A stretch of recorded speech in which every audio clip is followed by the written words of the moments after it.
BNP chairperson ও সাবেক প্রধানমন্ত্রী খালেদা জিয়াকে দেখতে রাজধানীর এভারকেয়ার হাসপাতালে পৌঁছেছেন দলের ভারপ্রাপ্ত চেয়ারম্যান তারেক রহমানের স্ত্রী জুবাইদা রহমান।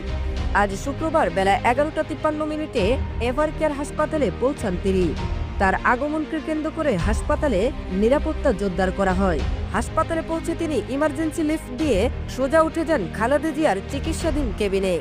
এ সময় বিএনপির স্থায়ী কমিটির সদস্য সেলিমা রহমান, স্বাস্থ্য বিষয়ক সম্পাদক রফিকুল ইসলাম এবং মহিলা দলের সাধারণ সম্পাদক সুলতানা আহমেদ সহ বিভিন্ন পর্যায়ের নেতারা উপস্থিত ছিলেন।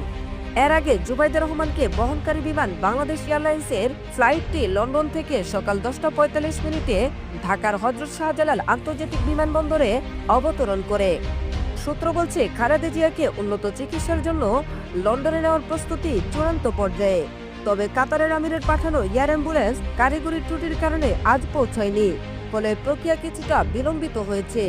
বিএনপির মিডিয়া সেল জানিয়েছে, সবকিছু ঠিক থাকলে আগামীকাল শনিবার এয়ার অ্যাম্বুলেন্স ঢাকায় পৌঁছাতে পারে।